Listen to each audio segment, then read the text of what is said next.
नमस्कार दोस्तों आप सभी का स्वागत है हमारे YouTube चैनल में। तो दोस्तों आज हम बात कर रहे हैं UP triple S C PET 2022 के प्रैक्टिस सेट की। तो दोस्तों ज़्यादा देर ना करते हुए हम स्टार्ट करते हैं क्वेश्चन नंबर 1 से। तो क्वेश्चन नंबर 1 क्या है? ऋग्वेद में वर्णित देवताओं में सबसे प्रमुख देवता कौन थे? 2 सेकंड का समय, आंसर आप जल्दी से बताइए। ऋग्वेद में वर्णित देवताओं में सबसे प्रमुख देवता कौन है? तो दोस्तों इसका आंसर हो जाएगा ऑप्शन नंबर ए, इंद्र। ठीक है, अगले क्वेश्चन की बात करते हैं। अशोक के अभिलेख को सर्वप्रथम किसने पढ़ा?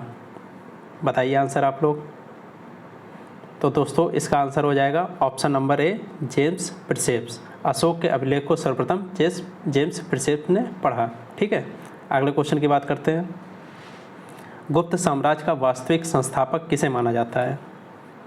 जल्दी से बताइए आप लोग। तो दोस्तों इसका आंसर होगा ऑप्शन नंबर बी, चंद्रगुप्त प्रथम। गुप्त साम्राज्य का वास्तविक संस्थापक चंद्रगुप्त प्रथम को माना जाता है। चलिए अगले क्वेश्चन की बात करते हैं।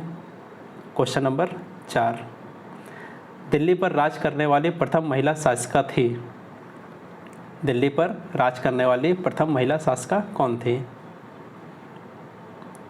दोस्तों इसका आंसर हो जाएगा option number B, Razia Sultan. ठीक है, अगले क्वेश्चन की बात करते हैं। धन निकासन का विरोध किसने किया था? बताइए आंसर। तो दोस्तों इसका आंसर हो जाएगा ऑप्शन नंबर डी, इनमें से कोई नहीं। धन निकासन का विरोध किसने किया था? तो ये किया था दादा भाई नौरोजी जी ने। दादा भाई नौरोजी जी ने। ठीक है, ऑप्शन नंबर डी। अगले क्वेश्चन की बात करते हैं। सरोजिनी नायडू को किस वर्ष कांग्रेस अधिवेशन का अध्यक्ष बनाया गया? तो इसका आंसर हो जाएगा ऑप्शन नंबर बी, 1925, जो कि कहाँ पे हुआ था? कानपुर में। ठीक है, कानपुर अधिवेशन का अध्यक्ष सरोजिनी नायडू जी को बनाया गया था। ठीक है, अगले क्वेश्चन की बात करते हैं। महात्मा गांधी के राजनीतिक गुरु कौन थे? दोस्तों इसका आंसर हो जाएगा option number C, Gopal Krishna Gokhale. अगले क्वेश्चन की बात करते हैं। निम्नलिखित घटना का क्रम को सजाएं। कौन सी घटना कौन से सन में हुई थी? जो पहले हुई थी उसको आप पहले लिखना है और जो बाद में हुई थी बाद में लिखना है। ठीक है, बताइए। दोस्तों जो बंगाल विभाजन हुआ था ये हुआ था 1905 में। ठीक है, बंगाल विभाजन 1905 में हुआ था। ठीक है, चंपारण आंदोलन कब हुआ था? ये हुआ था 1917 में, महात्मा गांधी जी के द्वारा हुआ था। खेड़ा आंदोलन कब हुआ था? ये हुआ था 1918 में।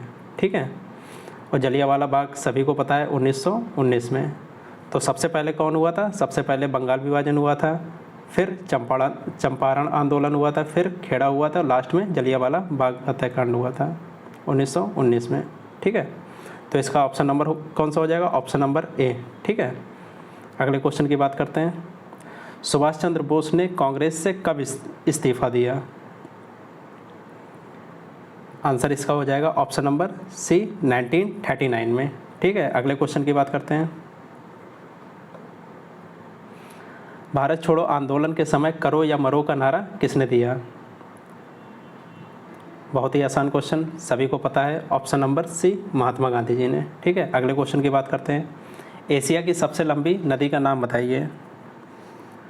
तो इसका आंसर हो जाएगा ऑप्शन नंबर ये ए, यांगसे नदी, जो कि कहाँ पे है? जो कि हमारा चीन में है। ठीक है, एशिया चीन में पड़ता है, तो चीन में सबसे लंबी नदी का यांगसे नदी नाम है। ठीक है, अगले क्वेश्चन की बात करते हैं। निम्नलिखित का मिलान कीजिए। कौन सी पर्वत श्रृंखला कौन से महाद्वीप में है, ये आपको मिलान करना है। तो जैसा कि आपको पता है हिमालय कहाँ पे है? हिमालय एशिया में है। ठीक है, इंडीज पर्वतमाला कहाँ पे है? इंडीज पर्वतमाला दक्षिण अमेरिका में है। ठीक है, और रॉकी पर्वतमाला कहाँ पे है? उत्तरी अमेरिका में। ठीक है, तो इसका आंसर क्या हो जाएगा? Option number B. अगले क्वेश्चन की बात करते हैं। कोयला भंडार के मामले में 2020 के अंत तक की स्थिति के अनुसार दुनिया में भारत का स्थान कौन सा था? तो बताइए, 2020 में भारत का स्थान कौन सा था? इसका आंसर हो जाएगा ऑप्शन नंबर ए, 5वां स्थान था। पहले स्थान पे कौन था? पहले स्थान पे था आपका यूएसए, संयुक्त राष्ट्र अमेरिका। ठीक है, अगले क्वेश्चन की बात करते हैं। भारत के किस शहर को पूर्व का एथेंस के रूप में जाना जाता है? ठीक है, इसका आंसर हो जाएगा ऑप्शन नंबर सी, मदुरई को पूर्व का एथेंस के नाम से जाना जाता है। Answer number C, Madurai. Madurai कहाँ पड़ता है? यह पड़ता है आपका तमिलनाडु में। ठीक है, अगले क्वेश्चन की बात करते हैं। गांधीनगर किसकी राजधानी है? ठीक है, गांधीनगर डैश की राजधानी है। किसकी राजधानी है Gandhinagar? Option number C, Gujarat की राजधानी है। अगले क्वेश्चन की बात करते हैं। भारत में पंचवर्षीय योजना बनाने की जिम्मेदारी किसकी थी? कौन सा आयोग पंचवर्षीय योजना को बनाता था?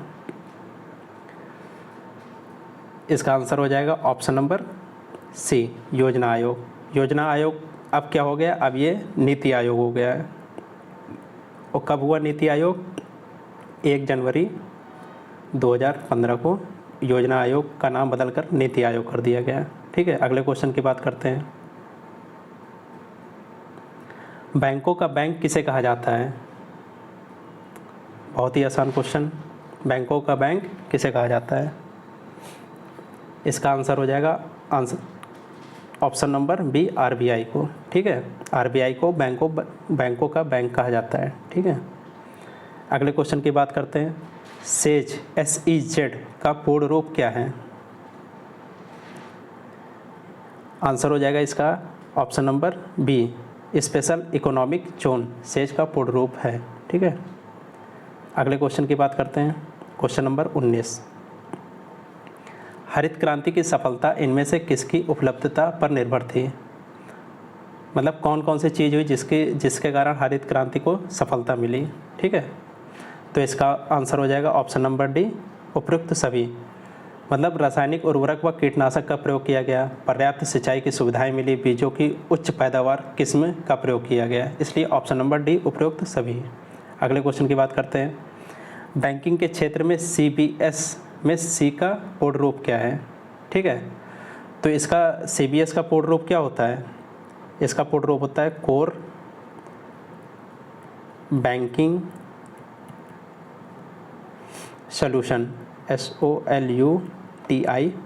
ठीक है, तो इसमें सी का पूर्ण रूप क्या है? कोर। ऑप्शन नंबर आपका क्या हो जाएगा? ए। ठीक है, अगले क्वेश्चन की बात करते हैं। भारतीय संविधान में मौलिक अधिकार किस देश के संविधान से लिया गया है? जो हमारा मौलिक अधिकार है किस देश के संविधान से लिया गया है? आंसर आप लोग बताइए। इसका आंसर हो जाएगा ऑप्शन नंबर ए, अमेरिका के संविधान से मौलिक अधिकार लिया गया है। ठीक है, अगले क्वेश्चन की बात करते हैं। धर्म, मूल, वंश, जाति, लिंग अथवा जन्म स्थान के आधार पर विभेद का प्रतिषेध भारतीय संविधान के मौलिक अधिकारों के किस वर्ग में आता है? ठीक है, इसका आंसर हो जाएगा ऑप्शन नंबर सी, समता के अधिकार के अंतर्गत ये आता है। ठीक है, अगले क्वेश्चन की बात करते हैं। Question number 23। लोकसभा के सदस्यों का कार्यकाल कितने वर्षों तक का होता है? जल्दी से आंसर बताइए आप लोग। तो दोस्तों इसका आंसर हो जाएगा ऑप्शन नंबर डी, 5 वर्ष तक लोकसभा के सदस्यों का कार्यकाल होता है। ठीक है, अगले क्वेश्चन की बात करते हैं। भारतीय संविधान का कौन सा अनुच्छेद राज्यों में राज्यपालों का प्रावधान करता है? बताइए, राज्यपाल कौन से अनुच्छेद के अंतर्गत आते हैं? दोस्तों इसका आंसर हो जाएगा ऑप्शन नंबर ए, अनुच्छेद 153 के अंतर्गत राज्यों में राज्यपालों का प्रावधान वर्णित है। ठीक है, क्वेश्चन नंबर 25। किस संवैधानिक संशोधन ने भारतीय संविधान में भाग 9 का नगरपालिका जोड़ा गया? मतलब जो हमारा भाग 9A है जिसमें नगरपालिकाएं आती है, कौन से संविधान संशोधन अधिनियम के तहत जोड़ा गया? तो दोस्तों इसका आंसर हो जाएगा ऑप्शन नंबर ए, 74वां संवैधानिक संशोधन अधिनियम के तहत भाग 9 का नगरपालिका जोड़ा गया। ठीक है, अगले क्वेश्चन की बात करते हैं। समय की SI इकाई क्या है? समय किस में नापा जाता है? SI यूनिट क्या है समय की? तो जैसा कि आप सभी को पता है ऑप्शन नंबर डी, सेकेंड। ठीक है, कांसा किसकी मिश्र धातु है? अगला क्वेश्चन। दोस्तों इसका आंसर हो जाएगा ऑप्शन नंबर ए, कांसा, तांबा और टिन की मिश्र धातु है। ठीक है, अगले क्वेश्चन की बात करते हैं। आवर्त सारणी सर्वप्रथम किसके द्वारा दी गई? साइंस का क्वेश्चन है दोस्तों, बहुत ही इंपॉर्टेंट क्वेश्चन। आंसर हो जाएगा option number C, Dmitri Mendeleev के द्वारा आवर्त सारणी सर्वप्रथम दी गई। ठीक है, अगले क्वेश्चन की बात करते हैं। क्वेश्चन नंबर 29,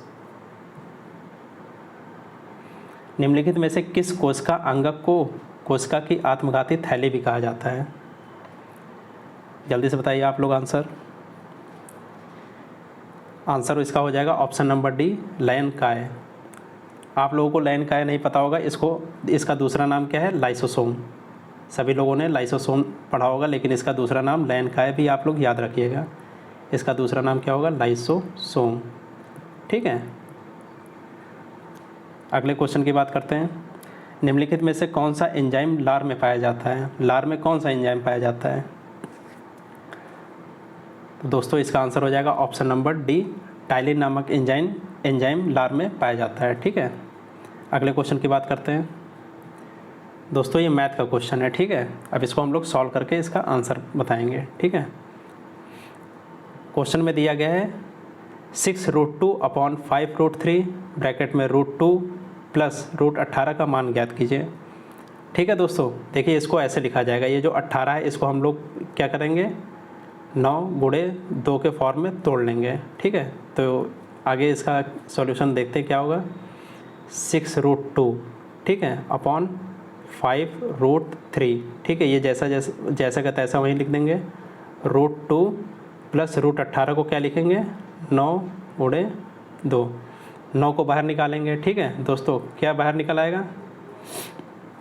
देखिए क्या बाहर निकलेगा, फिर से लिखते हैं। ठीक है,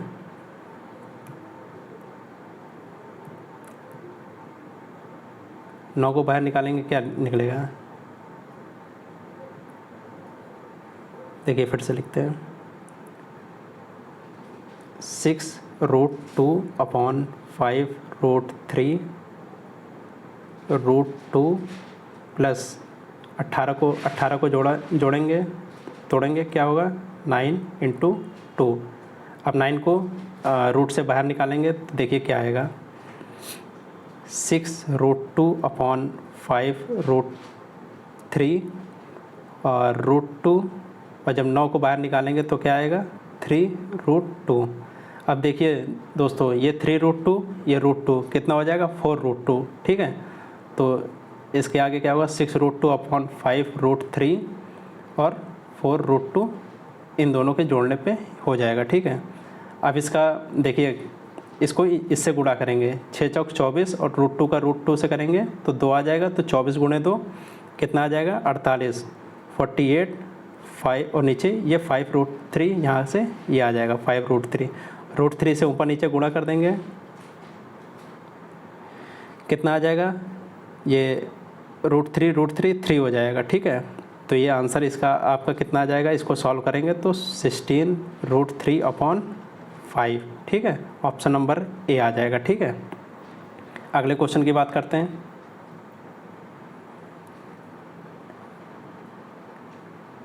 ए का भार बी के भार से 20% अधिक है, जिसका भार सी के भार से 30% अधिक है।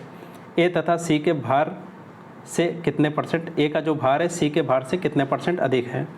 चलिए इसको सॉल्व करते हैं। माना जैसे सबसे लास्ट में जो दिया है आप उसको मान सकते हैं। ठीक है, सी का भार लास्ट में दिया है तो सी का भार मान लीजिए आपका कितना है? 100।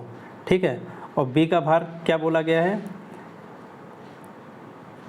ए का भार बी के भार से 20% अधिक है, मतलब जो ए का भार है बी के भार से 20% अधिक है, और जो बी का भार है वो सी के भार से कितना है? 30% अधिक है। यानी कि बी का भार कितना हो जाएगा? 30% अधिक है तो 130 हो जाएगा। ठीक है, अब ए का जो भार है बी के भार से 20% अधिक है, तो इस 130 का 20% अधिक निकालेंगे, कितना हो जाएगा? 120/100। ये 2 0 से ये 2 0 कर गया। 13 × 12 कितना हुआ? निकालिए आप लोग बी का भार कितना हुआ? 113 × 12 156। ठीक है, क्वेश्चन में क्या पूछा गया? ए का भार सी के भार से कितना अधिक है? तो देखिए सी का भार 100 है, ए का भार 156 है, कितना अधिक है, 56 अधिक है, किसके भार से, सी के भार से, सी का भार कितना है 100, और परसेंटेज निकालने के लिए 100 से गुणा कर देंगे तो ये 100 कट गया, आंसर क्या आएगा 56, ऑप्शन नंबर बी 56% अधिक है। ठीक है, अगले क्वेश्चन की बात करते हैं, क्वेश्चन नंबर 33। तो दोस्तों यहाँ देखिए ये जो क्वेश्चन है, ये क्वेश्चन किसके फॉर्म में दिया है, ये देखिए ए यानी कि ऊपर क्या है और ये बी है। ठीक है, तो ऊपर किसका ये फार्मूला बन गया, A cube plus B cube का, नीचे क्या है ए स्क्वायर, ठीक है, plus B square minus A B, तो ये क्या है A square plus B square minus A B. A cube plus B cube का फार्मूला क्या होगा, एक ब्रैकेट में ए प्लस बी, दूसरे में A square plus B square minus A B. ठीक है, और नीचे क्या आ जाएगा A square plus B square minus A B. ठीक है, ये से ये कट गया, क्या बचा केवल ए प्लस बी। ए की वैल्यू क्या है 0.87 और प्लस बी की वैल्यू क्या है 0.13। टोटल कितना आ जाएगा इसका आंसर बताइए, इसका आंसर आ जाएगा 1। ठीक है, ऑप्शन नंबर डी 1 इसका आंसर आ जाएगा। ठीक है, अगले क्वेश्चन की बात करते हैं, क्वेश्चन नंबर 34। 22/1/2 परसेंटेज को भिन्न के रूप में लिखिए। ठीक है, तो इसको भिन्न के रूप में लिखते हैं, क्या है 22/1/2 परसेंटेज।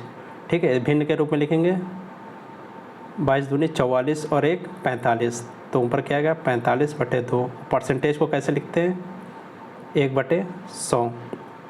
ठीक है, तो 45/200 हो जाएगा। ठीक है, अब इसको काटेंगे 5 9 45 और 5 चौको 20। ठीक है, आंसर आ जाएगा इसका option number D 9/40, option number D. ठीक है, अगले क्वेश्चन की बात करते हैं। 4 भाइयों की औसत आयु 15 वर्ष है, यदि उनके पिता को शामिल किया जाता है तो औसत 5 साल बढ़ जाता है, पिता की आयु वर्षों में क्या होगी। ठीक है, 4 भाइयों की कुल आयु निकालते हैं। सबसे पहले 4 भाइयों की कुल आयु है क्या होगी, देखिए औसत दिया है तो औसत से कुल आयु निकालना है 4 लोगों की, तो कितना होगा 4 इंटू औसत आयु कितनी दी है 15, टोटल कितनी आ गई, 4 लोगों की कुल आयु 60 वर्ष। ठीक है, 60 ये वर्ष में दिया है। ठीक है, आगे क्या कहा है, अगर उनके पिता को शामिल किया जाता है तो औसत 5 वर्ष बढ़ जाता है। पहले कितना औसत था 15 था, अब औसत कितना होगा 5 वर्ष बढ़ जाएगा, और कुल कितने लोग हो जाएंगे 5 लोग हो जाएंगे। ठीक है, तो कितनी औसत आयु कुल आयु हो जाएगी 5 × 20, टोटल कितना हो गया 100। ठीक है, अब पिता की आयु निकालना है। ठीक है, पिता की आयु निकालते हैं, पिता की आयु निकालना है। ठीक है, तो कुल आयु पिता को मिला करके कितनी थी 100 और 4 भाइयों को मिला करके कितनी थी 60। ठीक है, तो 100 - 60 कितना आ जाएगा 40 वर्ष, ये पिताजी की आयु आ जाएगी। ठीक, ऑप्शन नंबर ए 40। अगले क्वेश्चन की बात करते हैं, तरुण का विलोम क्या है बताइए। तरुण का विलोम हो जाएगा ऑप्शन नंबर सी वृद्ध। ठीक है, अगला question option number 37, question number 37। जो स्त्री सूर्य भी ना देख सके, वाक्यांश के लिए एक शब्द क्या है बताइए जल्दी आप लोग, आंसर हिंदी का है। जो स्त्री सूर्य भी ना देख सके उसको क्या बोलते हैं, ऑप्शन नंबर बी असूर्यम पश्या। ठीक है, अगले क्वेश्चन की बात करते हैं, क्वेश्चन नंबर 38। व्योम का पर्यायवाची शब्द नहीं है, व्योम किसका पर्यायवाची शब्द नहीं है, आंसर हो जाएगा ऑप्शन नंबर सी पीयूष, व्योम का पर्यायवाची शब्द नहीं है। तो पीयूष किस चीज़ का पर्यायवाची शब्द है, ये होता है अमृत का पर्यायवाची शब्द। ठीक है, पीयूष है अमृत का पर्यायवाची शब्द। ठीक है, अगले क्वेश्चन की बात करते हैं, क्वेश्चन नंबर 39। शेर को सवा शेर, ठीक है, लोकोक्ति का क्या अर्थ है। आपने सुना होगा कि हाँ ये शेर है, तुम शेर हो तो मैं सवा शेर हूँ, मतलब एक से बढ़कर दूसरा, ऑप्शन नंबर सी एक से बढ़कर दूसरा। ठीक है, अगले क्वेश्चन की बात करते हैं, सूरज का 7वां घोड़ा या फिर गुनाहों का देवता किसकी रचना है, आंसर बताइए आप लोग। इसका आंसर हो जाएगा option number D Dharmvir Bharati. ठीक है, अगले क्वेश्चन की बात करते हैं। यहाँ पे दोस्तों इंग्लिश का पैसेज दिया है, ठीक है, तो पैसेज आप सावधानी से पढ़िएगा, इसको 2 बार कम से कम पढ़िएगा, फिर इसका आंसर दीजिएगा। चलिए ये पैसेज आपने धीरे धीरे देखिए, मैं इसको स्किप कर रहा हूँ, आप इसको धीरे धीरे पढ़िए। डायरेक्ट क्वेश्चन पे आते हैं। क्वेश्चन नंबर 41, ठीक है। क्वेश्चन क्या है, what is important for evolution, evolution के लिए क्या इम्पॉर्टेंट है। तो दोस्तों इसका आंसर आपको पैराग्राफ में मिल जाएगा। चलिए देखते हैं पैराग्राफ में इसका आंसर कहाँ पे दिया है, ठीक है।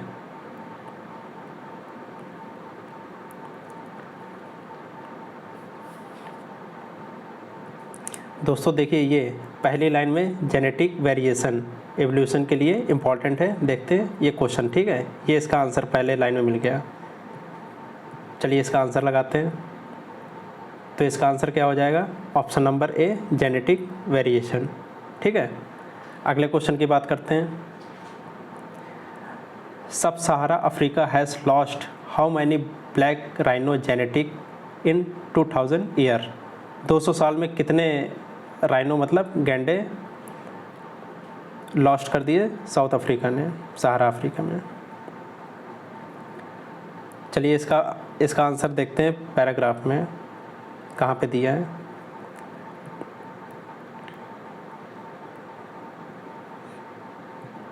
तो दोस्तों देखिए ये पहले 64 जेनेटिक थे राइनोस, अब कितने बचे हैं 20, ठीक है। तो कितने लॉस्ट हो गए, पहले 64 थे, ठीक है, अब केवल 20 बचे हैं। तो देखते हैं इसका आंसर, सारे आपको आंसर पैराग्राफ में मिल जाएंगे, ठीक है। तो यहाँ पे देखते हैं पहले कितने थे 64, अब कितने बचे हैं, अब 20 बचे हैं, कितने लॉस्ट हो गए 44, ठीक है, ऑप्शन नंबर सी 44। अगले क्वेश्चन की बात करते हैं।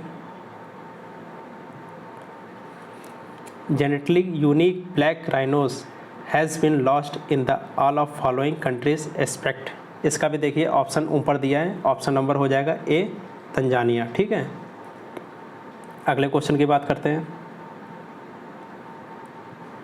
Give the synonyms for the following words, break through का सिनोनिम्स क्या होगा, सिनोनिम्स मीन्स होता है पर्यायवाची, ठीक है। ब्रेक थ्रू मतलब क्या होता है, खोज, ठीक है, इसका मतलब क्या होता है खोज, इसका पर्यायवाची क्या है, मतलब सेम मीनिंग इसका आना चाहिए। खोज को हम क्या बोलते हैं, discovery, option number B, discovery मतलब भी खोजना, ब्रेक थ्रू मतलब भी खोजना, ठीक है। अगले क्वेश्चन की बात करते हैं।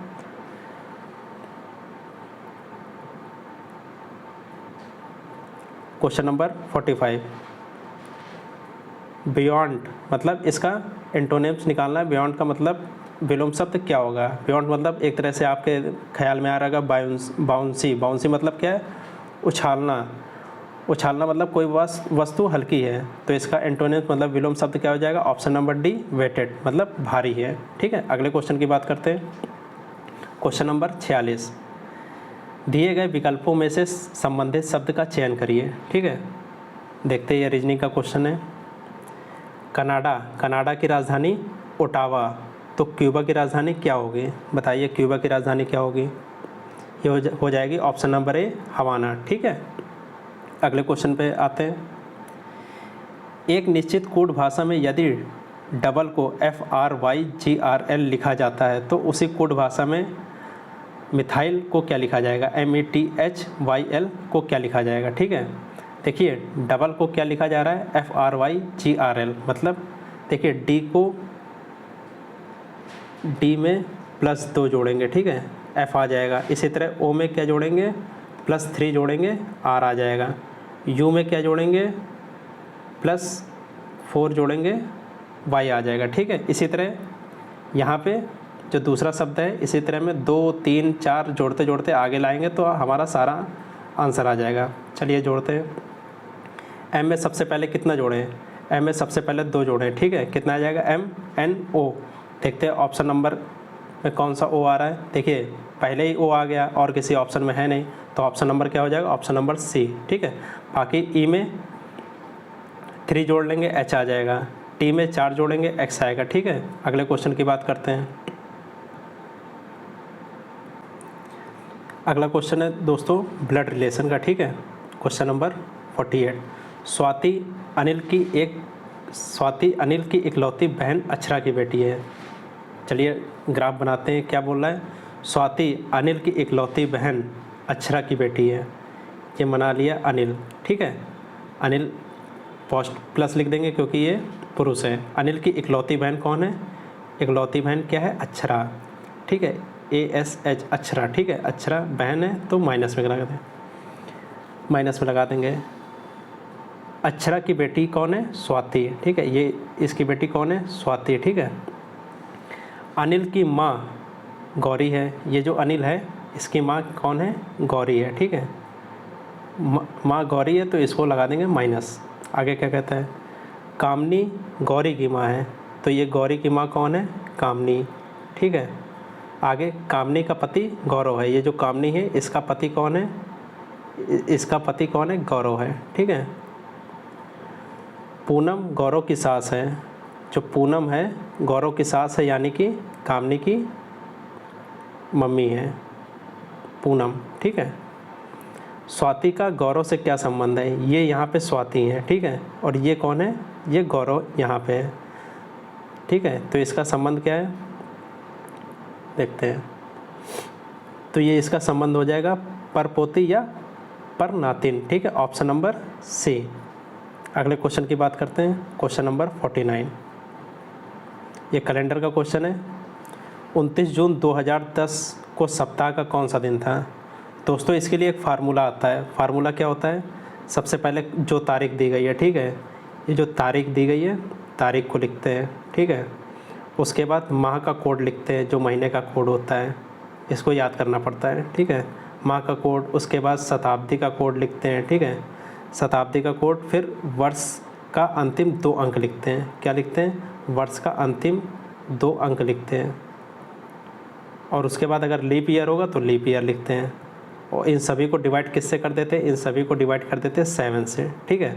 तो तारीख कितनी है? तारीख है 29। माह कोड कितना हो जाएगा? 4। इसको याद करना पड़ेगा, मैं अलग से वीडियो बना के आपको याद करा दूंगा। और आगे 6 प्लस अंतिम 2 अंक क्या है? 10। और लीप वर्ष, ये लीप वर्ष है 2। और किससे डिवाइड कर देंगे? 7 से। कितना आ जाएगा जोड़ने पे? 51/7। अगर 7 से डिवाइड करेंगे कितना शेष बचेगा? 2 शेष बचेगा। 2 शेष मतलब सोमवार और दूसरा मंगलवार। क्या हो जाएगा आंसर? ऑप्शन नंबर बी, मंगलवार, ठीक है। क्या हो जाएगा ऑप्शन नंबर बी, मंगलवार, ठीक है। अगले क्वेश्चन की बात करते हैं। 4 शब्द दिए गए हैं जिनमें से 3 किसी न किसी तरह से समान है और एक असमान है। उस असमान शब्द का चयन करिए, ठीक है। असमान शब्द कौन सा है? असमान शब्द हो जाएगा ऑप्शन नंबर ए, निश्चित, ठीक है। जो अस्पष्ट है, उभयभावी है और संशयग्रस्त है, ये अनिश्चितता को प्रकट करते हैं। और जबकि ये जो निश्चित है ये अलग है, ठीक है। ये सारे अनिश्चितता को प्रकट करते हैं। अगले क्वेश्चन की बात करते हैं। मार्च 2022 में किस राज्य की विधानसभा पूरी तरह से कागज रहित होने वाली भारत की पहली विधानसभा बन गई? ठीक है, तो इसका ऑप्शन हो जाएगा ऑप्शन नंबर डी, नागालैंड, ठीक है। अगले क्वेश्चन की बात करते हैं। 5वें बिमटेक शिखर सम्मेलन की मेज़बानी वर्चुअल माध्यम से किस देश द्वारा की गई? ठीक है, आंसर हो जाएगा ऑप्शन बी, श्रीलंका के द्वारा की गई, ठीक है। अगले क्वेश्चन की बात करते हैं। जून 2022 में किसे राष्ट्रीय जांच एजेंसी NIA का महानिदेशक नियुक्त किया गया है? बताइए, करंट का क्वेश्चन है, तो इसका आंसर हो जाएगा option number C, Dinkar Gupta को NIA का महानिदेशक नियुक्त किया गया। अगले क्वेश्चन की बात करते हैं। जून 2022 में कौन सा राष्ट्रीय रक्षा अकादमी की परीक्षा में शामिल लड़कियों की कैटेगरी में टॉप करने वाली पहली छात्रा बनी है? कौन है? देखिए, करंट का क्वेश्चन है, इसका आंसर हो जाएगा ऑप्शन नंबर ए, सनन ढाका, ठीक है। अगले क्वेश्चन की बात करते हैं। वैश्विक प्रतिस्पर्धात्मक सूचकांक 2022 में भारत को कौन सा स्थान प्राप्त हुआ है? बताइए, ऑप्शन नंबर डी 37वां स्थान वैश्विक प्रतिस्पर्धात्मक सूचकांक 2022 में भारत को प्राप्त हुआ है। ठीक है, अगले क्वेश्चन की बात करते हैं। क्वेश्चन नंबर 56, जून 2022 में किन दो शहरों के बीच भारत गौरव योजना के तहत देश की पहली निजी ट्रेन चलाई गई है? बताइए। ऑप्शन नंबर बी कोयम्बटूर उत्तर से साईनगर शिरडी तक चलाई गई, और कब चलाई गई है? 14 जून 2022 को चलाई गई।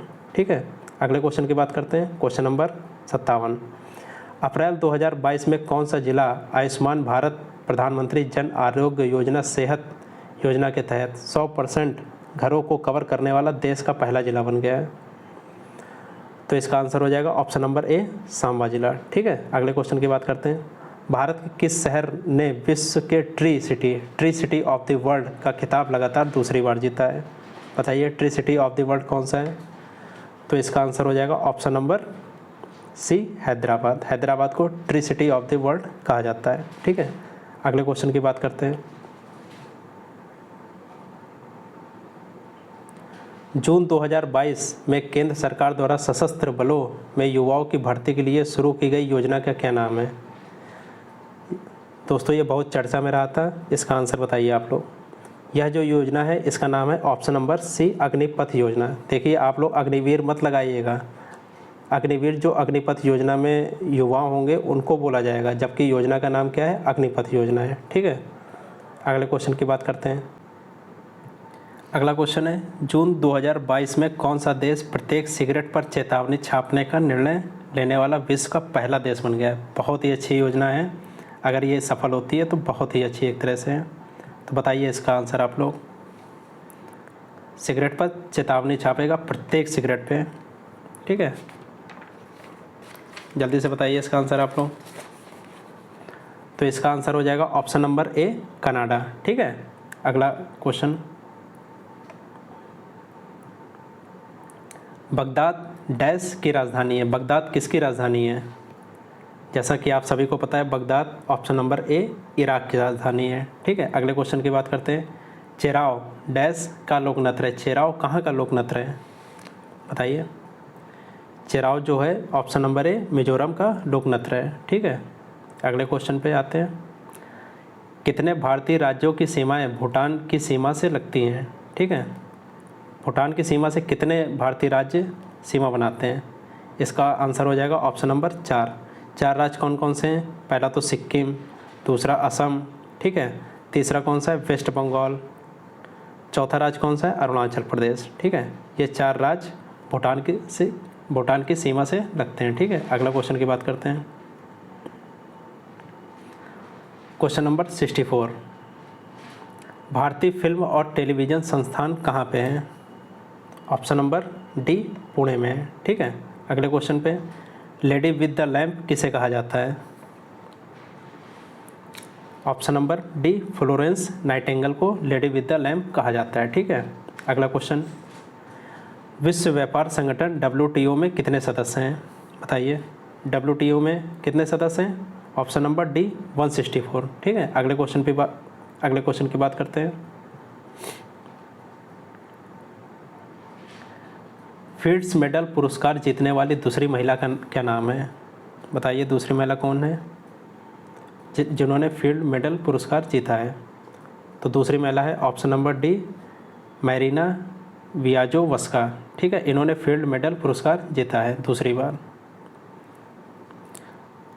अगले क्वेश्चन की बात करते हैं। क्वेश्चन नंबर 68, पुस्तक भारतीय संविधान अनकही कहानी के लेखक कौन है? बताइए आप लोग आंसर। तो इसका आंसर हो जाएगा option number D C Ram Bahadur Rai, भारतीय संविधान अनकही कहानी के लेखक हैं। अगले क्वेश्चन की तरफ आएंगे। क्वेश्चन नंबर 69, जून 2022 में संपन्न हुई भारत की प्रथम श्रेणी क्रिकेट प्रतियोगिता जिसे रणजी ट्रॉफी बोला जाता है, रणजी ट्रॉफी 2021-22 का खिताब मध्य प्रदेश ने किसे पराजित कर पहली बार जीता है? क्वेश्चन इसको ध्यान से पढ़िएगा, मध्य प्रदेश ने किसे पराजित कर पहली बार जीता है? तो जो फाइनल हुआ था मध्य प्रदेश और मुंबई के बीच में हुआ था, जिसमें मध्य प्रदेश विनर हुआ था और मुंबई रनर हुआ था। तो मध्य प्रदेश ने मुंबई को हराकर जीता। ऑप्शन नंबर बी मुंबई इसका आंसर सही होगा। ठीक है, अगले क्वेश्चन की बात करते हैं। प्रतिवर्ष विश्व पर्यावरण दिवस कब मनाया जाता है? बहुत ही सिंपल क्वेश्चन, जल्दी से आंसर दीजिए। आंसर हो जाएगा ऑप्शन नंबर ए, 5 जून को विश्व पर्यावरण दिवस मनाते हैं। ठीक है, अगले क्वेश्चन की बात करते हैं। देखिए दोस्तों, ये हिंदी का गद्यांश है, इसको आप लोग सही से 2 बार पढ़िएगा। इसके बाद इसके नीचे जो क्वेश्चन दिए गए हैं इसका आंसर आप लोग इसके नीचे दीजिए। चलिए पहला क्वेश्चन देखते हैं गद्यांश का।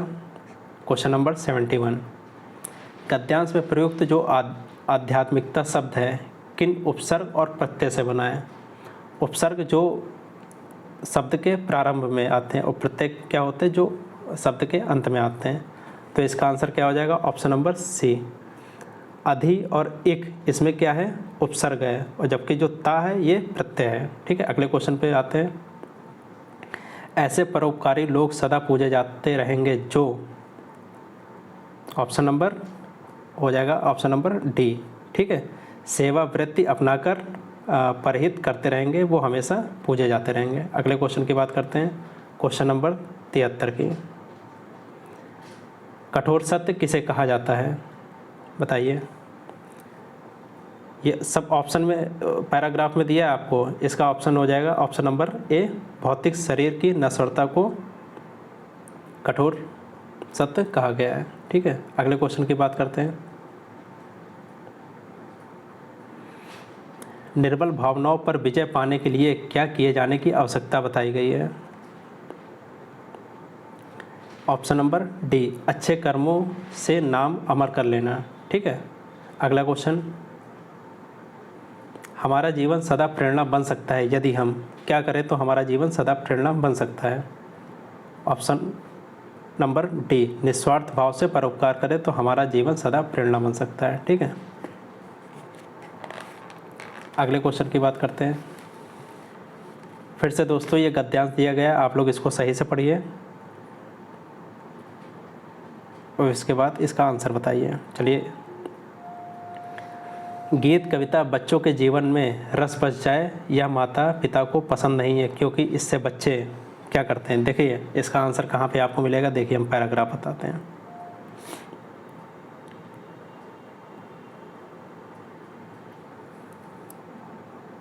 इसका आंसर आपको मिलेगा यहाँ पे, ये रस बच जाए तो वे उनका भरपूर आनंद लेंगे, ये माता पिता को मंजूर नहीं है। ठीक है, तो यही इसका आंसर है। नीचे देखते हैं क्वेश्चन, आंसर क्या हो जाएगा इसका? ऑप्शन नंबर ए, माता पिता द्वारा तय लक्ष्य को प्राप्त न कर सकेंगे। ठीक है, अगला क्वेश्चन की बात करते हैं। गीत कविता स्कूलों को भी पसंद नहीं, क्योंकि उन्हें लगता है कि, क्यों नहीं पसंद है? ठीक है, बताइए। स्कूली पढ़ाई लिखाई से इसका कोई संबंध नहीं, इसलिए जो गीत कविता है स्कूलों को भी नहीं पसंद है। क्वेश्चन नंबर 78, गीत कविता के बारे में कौन सा कथन सही नहीं है? इसमें हो जाएगा ऑप्शन नंबर सी, समाज में इनकी व्यापक सहमति नहीं है। ठीक है, अगले क्वेश्चन की बात करते हैं। क्वेश्चन नंबर 79, शिक्षा व्यवस्था गीत कविता को किस दृष्टि से देखती है? तो ये शिक्षा व्यवस्था जो गीत कविता को बाधक के रूप से देखती है, बाधक के रूप में। ठीक है, ऑप्शन नंबर डी। अगले क्वेश्चन की बात करते हैं। अनुच्छेद के आधार पर गीत कविता के बारे में कौन सा कथन सही नहीं है? तो इसका ऑप्शन हो जाएगा ऑप्शन नंबर ए, इनसे बच्चे अपनी राह से भटक जाएंगे, या सही नहीं है। अगले क्वेश्चन की बात करते हैं। दोस्तों क्वेश्चन नंबर 81 से 85 ये पैराग्राफ दिया गया है, रेखा आलेख दिया गया है, इसको आपको सही से देखना है। इसमें जो जो डेटा दिए गए इसके बाद इसका आंसर करते हैं। चलिए क्वेश्चन देखते हैं क्या है। पूर्व वर्ष की तुलना में कंपनी के उत्पादन में अधिकतम वृद्धि या कमी का प्रतिशत कितना है? तो दोस्तों देखेंगे सबसे ज़्यादा अधिकतम वृद्धि और या कमी कहाँ पे हो रही है। तो दोस्तों जैसा आप लोग देख रहे हैं तो ये 750 से ये 500 ये अधिकतम कमी हो रही है, बाकी वृद्धि उतना ज़्यादा खास नहीं हो रही, लेकिन ये सबसे ज़्यादा कमी कहाँ पे हो रही है? 750 से 500 तक हो रही है। ठीक है, अब क्वेश्चन की बात करते हैं। ये कहाँ से? 2017 से 2018, 750 से 500 तक कमी हो रही है। चलिए क्वेश्चन देखते क्या कह रहा है। पूर्व वर्ष की तुलना में कंपनी के उत्पादन में अधिकतम वृद्धि या कमी कितना % होगा। तो कितनी वृद्धि हुई थी ऊपर हम लोगों ने देखा था, कितनी कमी हुई थी, 750 से 500 तक की कमी हुई थी, ठीक है। और किससे कमी हुई थी, 750 से कमी हुई थी, ठीक है। और कितने % हुई थी, तो इसका गुणा 100 से कर देंगे, कितना आ जाएगा 250 माइनस कर देंगे और नीचे 750 गुणे 100, टोटल कितना आ जाएगा 33.33%। ऑप्शन नंबर डी 33.33% की कमी हो जाएगी, ठीक है। अगले क्वेश्चन की बात करते हैं। 2015 और 17 में हुआ कुल उत्पादन 2016 और 18 में हुई कुल बिक्री से कितना % अधिक है। देखिए कितना उत्पादन हुआ है, ग्राफ में देखते हैं। 2015 और 17 में कितना उत्पादन हुआ है, 2016 और 18 में कुल कितनी बिक्री हुई है। देखिए जो डॉटेड लाइन है ये बिक्री वाली है, जो सीधी लाइन है वो उत्पादन की है। तो क्वेश्चन में क्या बोला गया था, 2015 और 17 में कुल उत्पादन कितना हुआ है। 2015 में कुल उत्पादन कितना हुआ है, देखिए ये दिया है 600, और 17 में कितना हुआ है, ये 750 हुआ है, ठीक है। और 2016 और 18 में कुल कितनी बिक्री हुई है, 16 में हुई है 525 और 2018 में कितनी हुई है, 18 में हुई है, देखिए आप ग्राफ, ये हुई है 400, ठीक है। चलिए क्वेश्चन सॉल्व करते हैं।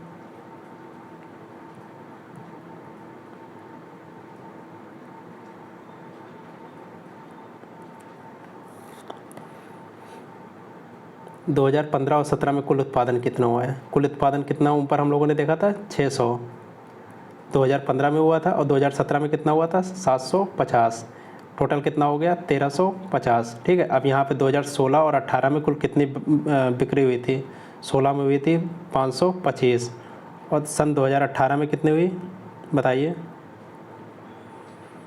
400, ठीक है। टोटल कितना हो गया 925। अब अंतर कितना है, ये देखिए लास्ट में पूछा गया ना कितना अधिक है, यानी कि ये 925 1350 जो है 925 से कितना अधिक है, तो 1350 माइनस 925, आंसर कितना आ जाएगा 425, ठीक है 425, ऑप्शन नंबर बी 425। अगले क्वेश्चन की बात करते हैं। एक साथ 2015 और 17 में उत्पादन और एक साथ 2018 और 19 में बिक्री में अंतर ज्ञात करिए, ठीक है। चलिए इसका आंसर बताते हैं। आप ग्राफ ऊपर देख लीजिएगा, अभी तो मैं ऊपर नीचे नहीं कर पा रहा हूँ, लेकिन आप देख लीजिएगा, ठीक है। 2015 में उत्पादन कितना हुआ था, 2015 में उत्पादन हुआ था 600, ठीक है, ग्राफ में दिया गया है। 2017 में उत्पादन कितना हुआ था 750, टोटल उत्पादन कितना हो गया 1350, ठीक है। 2018 और 19 में कितनी बिक्री हुई थी, 18 में बिक्री हुई थी आपकी, ग्राफ में दिया गया है 400, ठीक है। और 2019 में बिक्री कितनी हुई थी 516, टोटल कितना हो गया 916 बिक्री हुई थी, ठीक है। अब क्या है, बिक्री में अंतर ज्ञात करिए, अंतर कितना हो गया 1350 माइनस 916 कितना आएगा 434, ऑप्शन नंबर डी 434। अगले क्वेश्चन की बात करते हैं। सभी वर्षों में कंपनी की कुल बिक्री कंपनी के कुल उत्पादन का कितना % है। कुल बिक्री कितनी हो जाएगी, सभी को जोड़ लेंगे, ठीक है। जितनी बिक्री दी गई है सभी को जोड़ने पर कुल बिक्री कितनी हो जाएगी, तो कुल बिक्री आपकी होगी, जो कुल बिक्री है सभी बिक्री को जोड़ लेंगे, ठीक है, जितनी दी है, कुल बिक्री हो जाएगी आपकी 2391, आप जोड़ लीजिएगा इतना आएगा, ठीक है। और कुल उत्पादन कितना हुआ है, उत्पादन देख लीजिएगा आप लोग, सब सारे जोड़ लेंगे तो उत्पादन कितना आ जाएगा 3048, ठीक है। डायरेक्ट लिख रहे हैं आप लोग, जोड़ लीजिएगा 3048 आ जाएगा। परसेंटेज निकालना है, कुल उत्पादन का कितना % है, उत्पादन का कितना % है, यानी कि उत्पादन नीचे हर में रहेगा।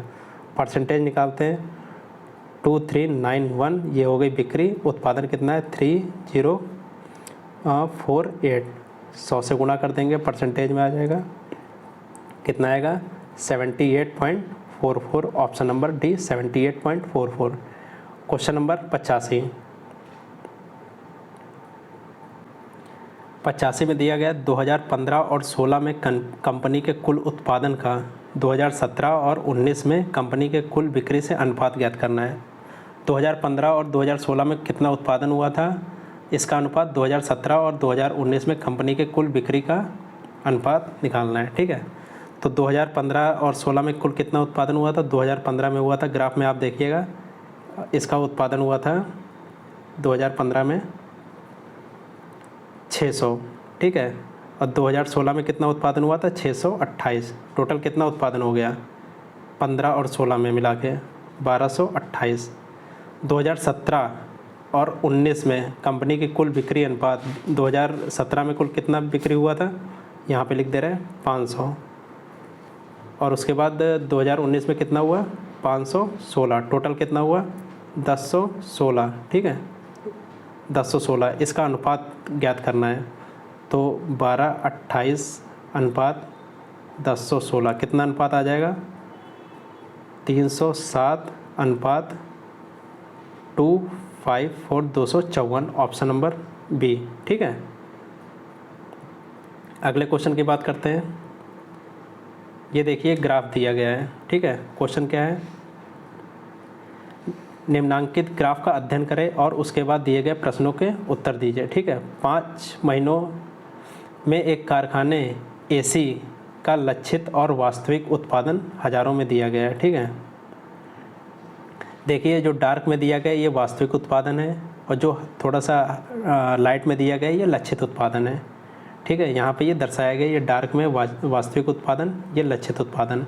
ये जनवरी, फरवरी, मार्च, अप्रैल, मई ये महीने दिए गए हैं, ये उत्पादन हज़ारों में दिया गया है। ठीक है, इस ग्राफ की मदद से अगले क्वेश्चन को सॉल्व करते हैं। देखते हैं अगला क्वेश्चन।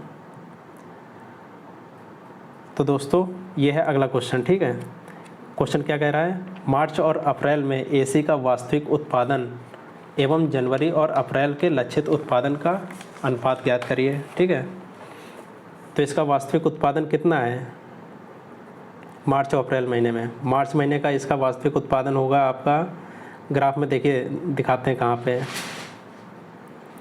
मार्च ये दिया है, ये जो मार्च है। ठीक है, मार्च महीने का ये वास्तविक उत्पादन है, ये लक्षित उत्पादन है। ठीक है, तो चलिए क्वेश्चन सॉल्व करते हैं।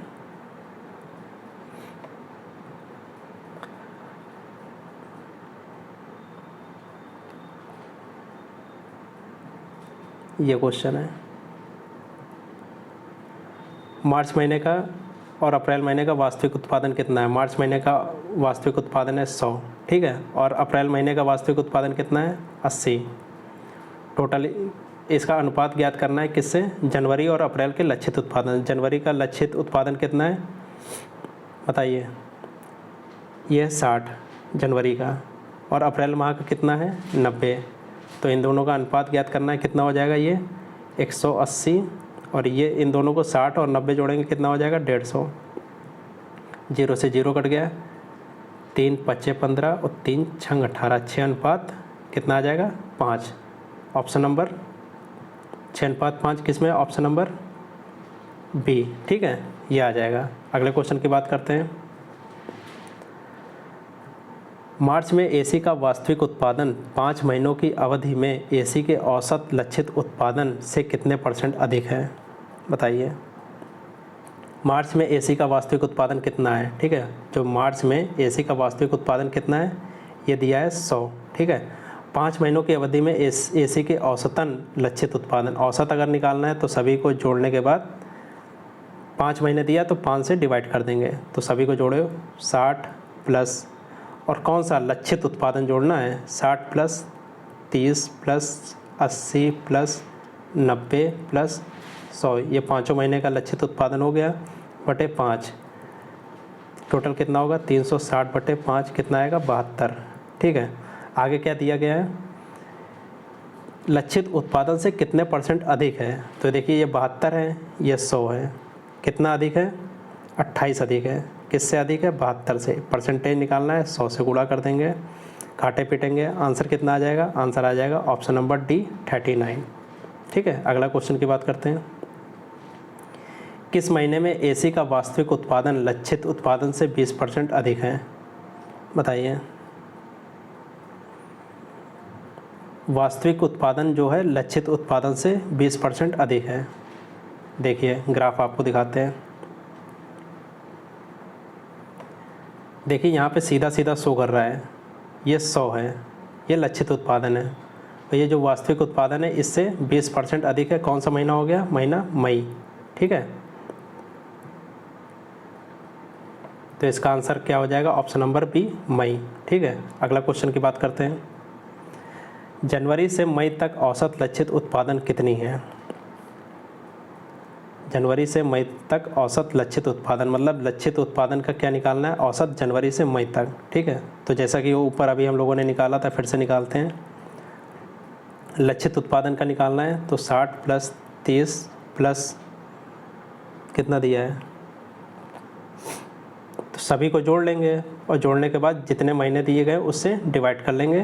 तो इसका आंसर कितना आ जाएगा बताइए? जोड़ने के बाद सभी कितने में आ जाएंगे? अभी हम लोगों ने ऊपर निकाला था 360/5, कितना निकाला था? 72। ऑप्शन नंबर ए, 72। ठीक है, अगले क्वेश्चन की बात करते हैं। यदि जून में वास्तविक उत्पादन पिछले वर्ष की तुलना में 15% अधिक है तो जून माह में कारखाने का वास्तविक उत्पादन क्या होगा? मई में कितना था? 120 था। क्या था? वास्तविक उत्पादन। और इन्होंने क्या बोला? 15% अधिक है, तो 115/100 काटेंगे, कितना आंसर आएगा? ऑप्शन नंबर सी, 138 आ जाएगा इसका आंसर। ठीक है, अगले क्वेश्चन की बात करते हैं। यहाँ पे दिया गया 91 से 95 दी गई तालिका का अध्ययन करें और दिए गए प्रश्नों के उत्तर दें। ठीक है, तालिका देखते हैं। ABCDEF संस्थानों में व्यावसायिक पाठ्यक्रम, जिसे बोला जाता है VC शॉर्ट फॉर्म, ठीक है, के लिए नामांकित छात्रों की संख्या है। ये 2014, 15, 16, ठीक है, 17, 18।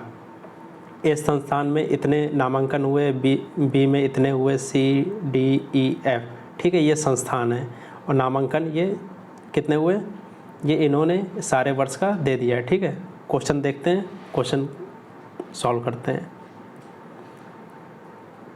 क्वेश्चन नंबर 91 क्या दिया है?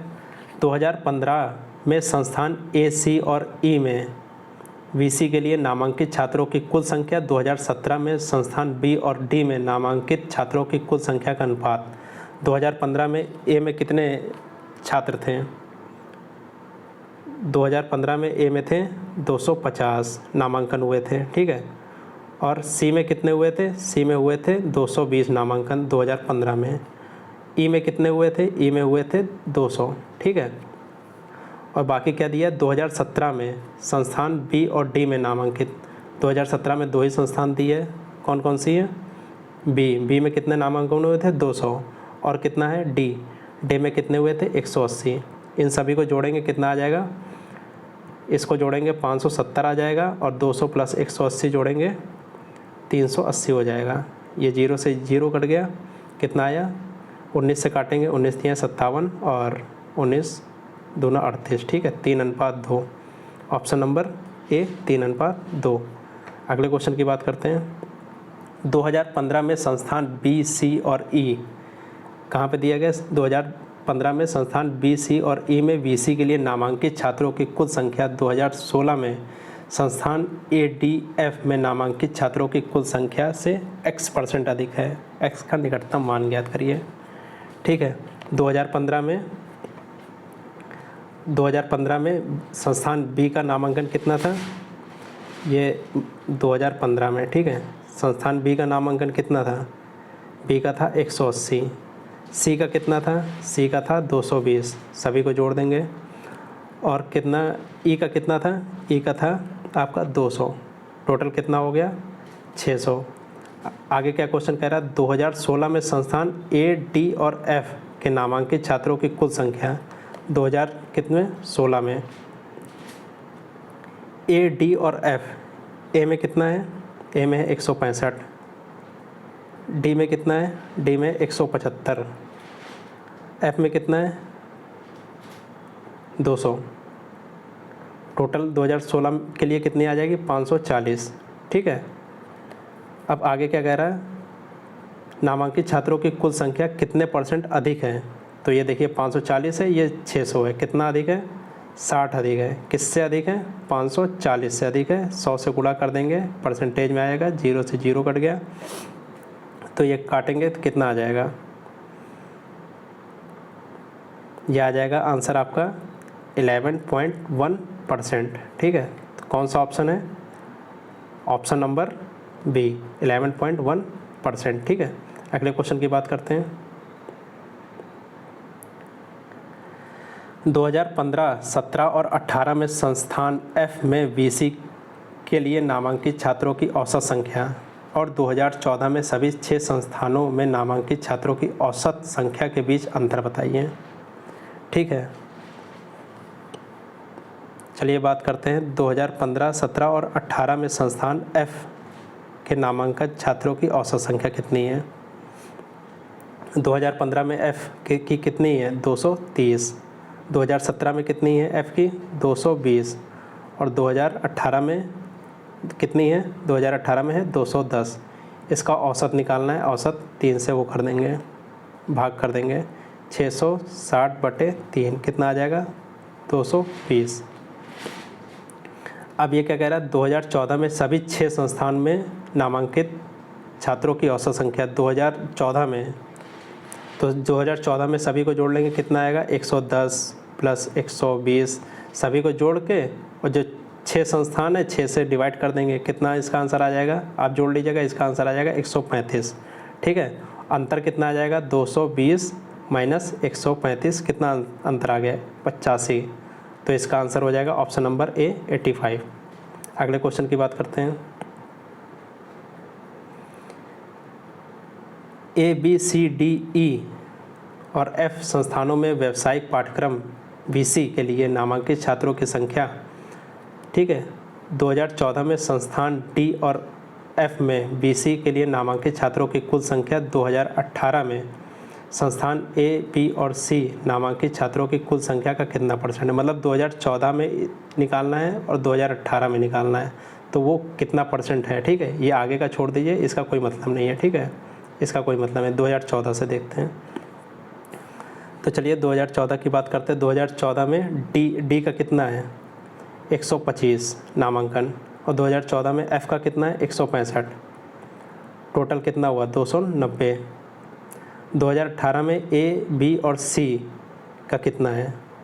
ये 2014 की बात करते हैं, 2018 की बात करते हैं। 2018 में कितना है? 205 प्लस 220, कितना? 205 किसका? A का। 220 किसका है? B का। और C का कितना है? 225। ठीक है, कितना आ गया ये? 650। परसेंटेज निकालना है, ये जो इसका कितना परसेंट है, तो 290 किसका? 650 का कितना परसेंटेज है? तो 100 से गुणा कर दीजिए, ये आप काटेंगे, कितना परसेंटेज आएगा? 44.6%। कौन सा ऑप्शन है 44.6%? ऑप्शन नंबर ए, 44.6%। अगले क्वेश्चन की बात करते हैं। 2014, 15, 18 में संस्थान बी के लिए नामांकित छात्रों की औसत संख्या।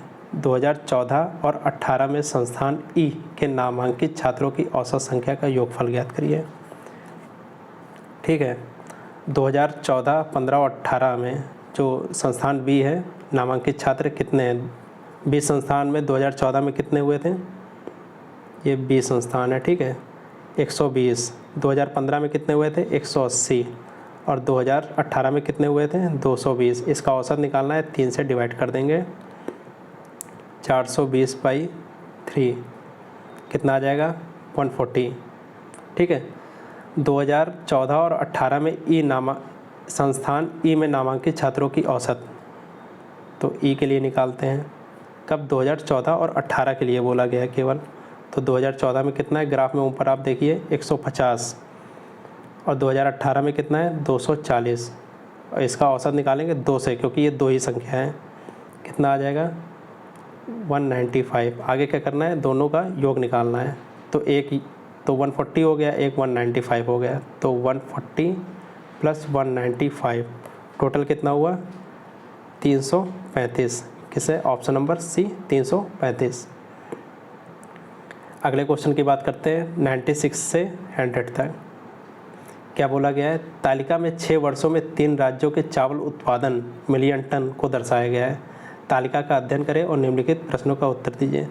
ये वर्ष दिया है 2011 में वर्ष ए का 5.2 मिलियन टन है, बी का क्या है 3.8 है, और 2016 में सी का क्या है 4.5 है। चलिए क्वेश्चन लगाते हैं।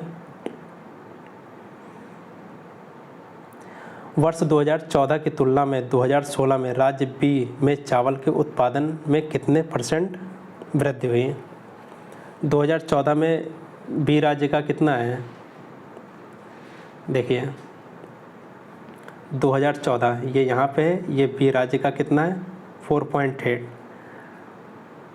और क्या बोला गया है 2016 में बी राज्य का कितना है 2016 है और ये 5.7 है, तो कितने % वृद्धि हुई है? तो इससे घटा देंगे 5.7 माइनस 4.8, किससे वृद्धि हुई 4.8 से, ठीक है। तो इसको 100 से गुणा कर देंगे, कितना आ जाएगा 0.9 माइनस करने पे अपॉन 4.8 गुणे 100, कितना आ जाएगा 18.25। कौन सा ऑप्शन है 18.25? ऑप्शन नंबर बी, ये हो जाएगा ऑप्शन नंबर बी 18.25। इस तरह की देखिए तालिका देखी जाती है, ठीक है। अगला क्वेश्चन,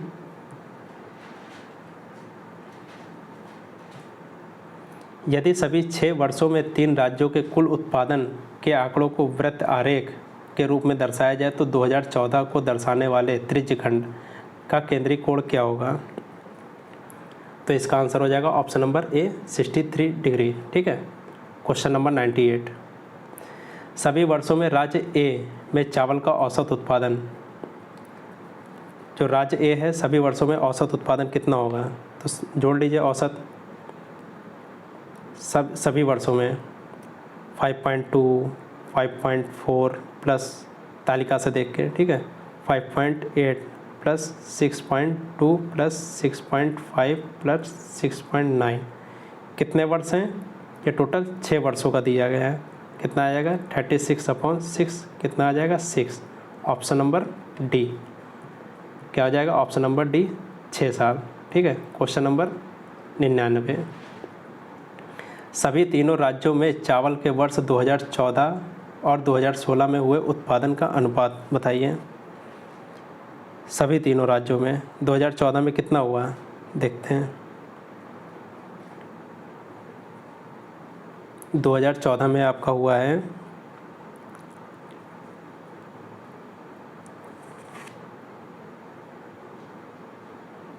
6.2 प्लस 4.8 प्लस 6.4, कितना हुआ ये 2014 में? तीनों राज्य दिए हैं, जोड़ेंगे 17.4। और 2016 की बात करते हैं, 2016 में तीनों राज्यों का कितना है 6.9, 5.7, तीनों राज्यों का 7.4, कितना आ जाएगा 20। एक हो गया 17.4, एक हो गया 20। इसका क्या निकालना है हम लोगों को? इसका निकालना है अनुपात, तो 17.4 अनुपात 20, ठीक है। आधा कर देंगे इसको, 2 से डिवाइड कर देंगे 8.7 अनुपात 10, इसको 10 से गुणा कर देंगे, कितना आ जाएगा 87 अनुपात 10, 100। तो ये देखते हैं ऑप्शन नंबर डी, क्या आ जाएगा ऑप्शन नंबर डी 87 अनुपात 100। अगला क्वेश्चन की बात करते हैं, वर्ष 2011 की तुलना में 2016 में राज्य सी में चावल उत्पादन में कितने % की वृद्धि हुई? तो 2011 में कितना है, 2011 की बात करते हैं, 2011 में है 4.5 और 2016 में कितना है 2016 में 7.4, कितने % वृद्धि हुई? वृद्धि की बात करते हैं तो 7.4 से 4.5 घटा देंगे, कितना बचेगा 7.4 से, ये पॉइंट है 7.4 से 4.5 घटा देंगे, कितने % वृद्धि हो? % के लिए 100 से गुणा कर देंगे, आंसर कितना आएगा? आंसर इसका आ जाएगा 64.4% की वृद्धि हुई। आंसर क्या है? Option number C 64.4। धन्यवाद मित्रों।